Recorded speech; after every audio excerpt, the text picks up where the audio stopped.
Okay, Monday, September 19th, 2016. Rich Van Tassel back with you, continuing on with our recap of Week 2.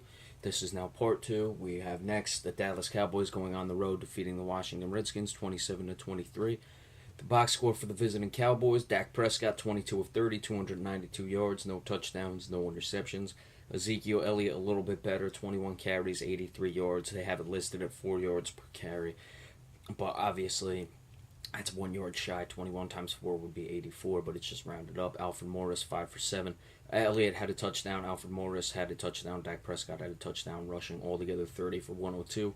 3.4 yards per rush, 3 touchdowns. I'd like to see that rush number per average get up for the Cowboys. Des Bryant had a nice game, 7 receptions, 102 yards. Cole Beasley continues to be solid, 5 for 75. Jason Witten, 3 for 51. Jeff Swain, 2 catches for 29 yards. He had a big one on 4th down. Ezekiel Elliott fumbled twice, lost one of them. Jack Crawford, Tyrone Crawford both had sacks. Barry Church had an interception in the end zone, really turned the game around. Lucky Whitehead had 1 return for 33 yards. Dan Bailey was 2 for 2 in his field goals. For the Washington Redskins, Kirk Cousins, 28 of 46, 364 yards, 1 touchdown, 1 interception. Matt Jones, 13 for 61 rushing, 4.7 yards per rush, had a touchdown. Kirk Cousins, 2 rushes for 20 yards, altogether 17 of 82, 4.8 yards per rush, and the touchdown. Jordan Reed, 5 receptions, 70 yards. Josh Doctson, 1 for 57. Chris Thompson, 3 for 57. Vernon Davis, 5 for 51. Deshaun Phillips recovered a fumble. Trent Murphy had 1.5 sacks. Altogether, the team had 4 sacks. Ryan Kerrigan had a half sack as well. No interceptions. Chris Thompson had a 28-yard kick return. Dustin Hopkins, 3 for 3 in his field goals. Now, in this game, clearly the big play was the interception in the end zone by Barry Church. Kept the Cowboys only down 3 points, with Washington having a chance to go up 10. Dak Prescott was efficient. They ran the ball a bit better, and what I liked from the Cowboys was Jason Garrett actually took a few risks, actually went for an onside kick, went for it on 4th down a few times. They made an effort to get Des Bryant the ball, and lo and behold, they won the game. For the Washington Redskins, oh, and I'd also like to make a note, Morris Claiborne, a guy I thought who was going to come out and really establish himself last year finally. There was a lot of talk of him coming into training camp this year now, and he also played very well yesterday. So he's having a solid start to the season. That could be very big for the Dallas Cowboys. As far as the Washington Redskins, they're 0-2, just a lot of inconsistency. They missed a lot of opportunities. Even before that interception, they had a big pass play downfield. The guy was wide open. I can't even remember exactly who it was. But Kirk Cousins didn't put the ball on the dime. He kind of floated it in there, allowed Byron Jones to then catch him and keep him from getting into the end zone there. They only got 3 points when the Cowboys failed on that onside kick, which should be another note of why the onside kick is, not that bad of an option. Maybe you're not even going to give up points. It may only be 3 points, but in today's NFL, you never know. Teams, can score at random anyway with the way offenses are designed. So Washington is 0-2. They're going to have to certainly figure things out. The Cowboys now are 1-1. They have a fairly decent schedule coming up for them, so we'll see if they can make any noise. Next up, the San Francisco 49ers lost to the Carolina Panthers 46-27. San Francisco was hanging around at halftime. They were only down 17-10. They got outscored by 14 points in the third quarter, though, 14-0. That really blew the game open. For the 49ers, Blaine Gabbert coming down to earth, 17 of 36, 243 yards, 2 touchdowns, 2 interceptions. Carlos Hyde, 14 carries, 34 yards. Sean Drone, 9 for 21. Altogether, the team 26 of 65, 2.5 yards per rush, 1 touchdown. For a Chip Kelly team, that's really surprising. Vance McDonald with a 75-yard touchdown. Torrey Smith, 3 for 55, receiving and a touchdown. Carlos Hyde lost the fumble. Sean Drone, Ray Armstrong, and Eli Harrell all recovered fumbles. Only 1 sack for the 49ers. It belonged to Gerald Hodges. Antoine Buffet had an interception. Chris Davis, 2 returns of 49 yards, which is 24.5 yards per return. Nothing great. Phil Dawson, 2 for 2 in his field goals. For the Carolina Panthers, Cam Newton, 24 of 40, 353 yards, 4 touchdowns, 1 interception. Very efficient. Fozzie Whitaker, 16 rushes, 100 yards. Cam Newton, 6 for 37 altogether, 37 of 176, 4.8 yards per rush. That's more like the Carolina Panthers were used to. Greg Olsen, 5 for 122. Receiving 1 touchdown. Kelvin Benjamin, 7 for 108. 2 touchdowns. Devin Funchess only had 2 receptions for 19 yards, did have a touchdown though. Ted Ginn, Cam Newton, and Fozzie Whitaker all fumbled, and they were all lost. Shaq Thompson recovered a fumble. Mario Addison, Star Latuier both had sacks. James Bradbury playing very well. The rookie James Bradbury is playing very well. Luke Kuechly also had an interception.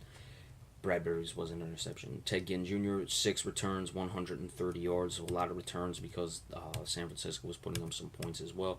Graham Gano, 4 for 4 on his field goals. Carolina has got to clean up those turnovers. San Francisco, we talked about the tough travel. Could have played a part in it. I'm still, especially with the way that Los Angeles beat Seattle yesterday, there's a lot to wonder about the San Francisco 49ers team, just where they are. Certainly the 19-point loss to Carolina, like I said, with the travel, with the time zone, doesn't look that terrible. But they crushed the Rams team, who ended up beating Seattle, who I didn't think would look very good this year. The Rams team being, that is. So I don't know what to make of the San Francisco 49ers. We'll get into the Rams and Seahawks later. The New England Patriots winning 31-24 over the Miami Dolphins. Patriots now 2-0. Miami now 0-2. Jimmy Garoppolo got hurt in this game. They got out to a big lead. New England, that was 24-3. Miami got close, had a chance to tie, but Tannehill threw an interception in the end zone. For Tannehill, 32 for 45, 389 yards, 2 touchdowns, 2 interceptions. Ryan Tannehill was their leading rusher, 6 for 35. Jay Ajayi, 5 for 14. The team was 16 of 70 altogether, running 4.4 yards per rush. Jarvis Landry, yes, was the top receiver, 10 for 137. Devontae Parker, 8 for 106. Jordan Cameron, 5 for 49. Kenny Stills, 2 for 39. In the receiving game, Cameron and Stills had the touchdowns. Jarvis Landry, Jay Ajayi fumbled and lost their fumbles. Ryan Tannehill fumbled, was not lost. Kiko Alonso recovered a fumble. 2 sacks for the Miami Dolphins belonged to Michael Thomas and Jason Jones. No interceptions. Andrew Franks made his only field goal for the Patriots. Jimmy Garoppolo, 18 of 27, 234 yards, 3 touchdowns, no interceptions. Jacoby Brissett came in the game, went 6 of 9, 92 yards.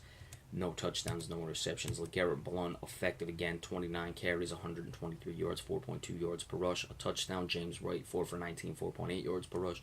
Altogether, 38 of 161, 4.2 yards per rush for the Patriots. Martellus Bennett, the top receiver. We know that New England likes to use those tight ends, especially with Rob Gronkowski out of the game. 5 for 114, 22.8 yards per reception. Had a touchdown. Julian Edelman, 7 for 76. Chris Hogan, 4 for 59. Amendola, 4 receptions for 50 yards, 2 touchdowns. Danny Amendola lost a fumble. LeGarrette Blount and Jacoby Brissett both fumbled, were not lost. Chris Long and Trey Flowers recovered fumbles. New England did not have any sacks. Jamie Collins, Daron Harmon both had interceptions. And Steven Gostkowski was 1 for 2 in his field goals, and Gostkowski rarely ever misses. So Miami, Ryan Tannehill, just not consistent enough. Put up some big numbers, but they were down, so he had to throw the ball a lot in the second half of this game. That was inflated the numbers just a bit. As for the New England Patriots, we'll see how serious it is with Jimmy Garoppolo. Looks like a sprained AC joint. Jacoby Brissett, if he has to start, you'd have to see what he can do for the next 2 games. But New England has had to play 4 games without Tom Brady. They're now 2-0, so you take that as it comes.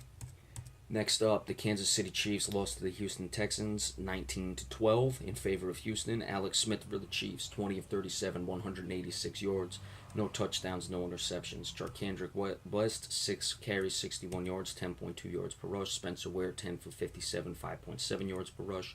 The team, 19 for 119, 6.3 yards per rush. Jeremy Maclin, 6 for 68 in the receiving game. Spencer Ware, 2 for 48. Travis Kelce held in check, 5 for 34. Alex Smith fumbled twice, lost the fumbles. Spencer Ware fumbled and was lost.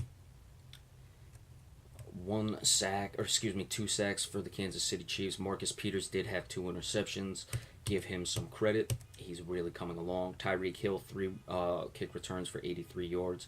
Niall Davis, 3 for 75. So 6 returns for 158 yards. That's 26.3 yards per return between 2 guys. Very good. Tyreek Hill, 4 for 63 in the punt return, which is 15.8. That was also very good. Cairo Santos, 4 for 4 in his field goals. For the Houston Texans, Brock Osweiler, 19 of 33, 268 yards, 1 touchdown, 2 interceptions. Lamar Miller, the top rusher, 25 for 83, 3.3 yards per rush. Altogether, the team 34 of 97, 2.9 yards per rush. DeAndre Hopkins, 7 receptions, 113 yards, a touchdown. Will Fuller, 4 for 104. J.J. Watt recovered a fumble. Whitney Merciless and Kevin Johnson also recovered a fumble. Watt was big in this game. He had 1.5 sacks as well, 5 tackles, so very good for him. No interceptions. Nothing of note in the punt and kick return games. And Nick Novak 4 for 5 in his field goals. Now, the big matchup, Marcus Peters and DeAndre Hopkins, looked like they both got the best of each other, it seems like, because Hopkins had a big game, but Marcus Peters also had 2 receptions, so you'd expect that type of matchup between two guys who are on the rise. So that was interesting there. I'd like to see both teams clean up their turnovers. Houston, the offense is still not coming along, but with that defense, they're now 2-0, and once the offense puts it all together, expect big things from them this season. All right, the Seattle Seahawks, they lost a surprising game to the Los Angeles Rams 9-3. Russell Wilson for the Seahawks, 22 of 35, 254 yards, no touchdowns, no interceptions. Christian Michael, 10 carries, 60 yards. Russell Wilson, 5 for 14. The team altogether 24 of 67, but Thomas Rawls was 7 carries for -7 yards. So they were altogether 2.8 yards per rush. Not very good. Tyler Lockett, 4 for 99 in the receiving game. Jimmy Graham, 3 for 42. Paul Richardson, 3 for 35. Christian Michael fumbled, it was lost. John Ryan and Russell Wilson fumbled, they were not lost.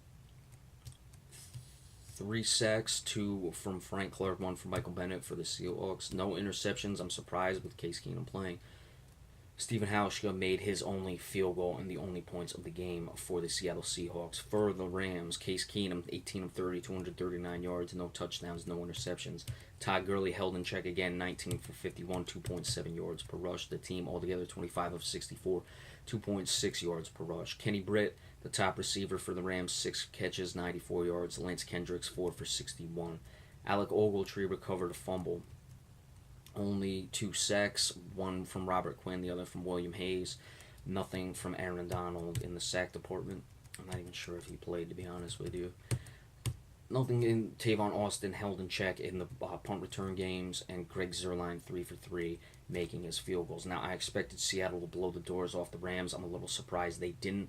The Rams did not play well. Their offense is still struggling. They only put up 9 points. Case Keenum did play a little better, and I'm surprised going against that Seattle secondary. But the Seahawks have really got to question where their offense went the first 2 weeks of the season, so they have some things to figure out moving forward. All right, so we will come back in just a few minutes and continue on and give you the last of the game picks for Week 2 of the NFL season. Be sure to stay tuned for that, and we'll see you in a couple minutes. Thank you.